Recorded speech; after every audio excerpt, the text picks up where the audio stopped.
Well, apparently following the news of all the nice tax cuts we'll soon be getting, or national insurance tax cuts should I say, and everything else that was announced to hopefully help with the cost of living crisis, Ofgem kind of looks like they'll be taking advantage of that, because they are once again set to be putting up prices to $1,928 for the average family, of course, which amounts to a 5% increase, which of course is the last thing we need at the moment, because in winter we obviously use a lot more electric and gas than what we do in the summer. So surely, of course, this is going to be the perfect time for Ofgem to raise the cap, but the worst time for all of us. Now, unfortunately, at the time of recording, I haven't got the exact pence per kilowatt because it hasn't been released, but it does say that the price will be up by 5% from the current $1,834 to $1,928 from January the 1st. Well, what a brilliant start to the new year, eh? And that is, of course, for a typical dual-fuel household in England, Wales and Scotland. And that £94 over the year equates to about £7.83 a month, which, let's face it, £7 isn't exactly very much nowadays, but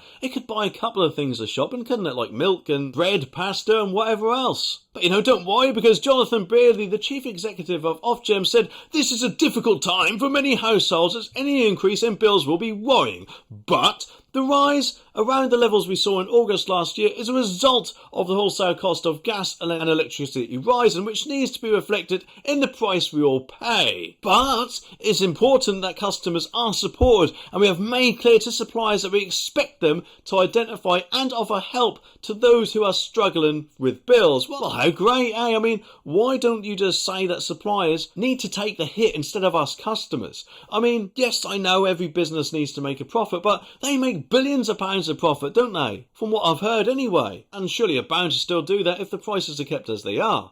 And all this stand and charge crap as well. I personally think that we should only pay for the electricity we use, not any stand and charge. I mean, can you imagine if other companies done that? Like Netflix, for example. I pay about £11 for Netflix, I think it is. So for them to say something like, I'll tell you what, I'll put the price down to £10, but you have to pay £1 a month stand and charge, even if you don't use the service. Which, admittedly, I guess those figures are probably a bit off for the electricity, but the same goes, doesn't it?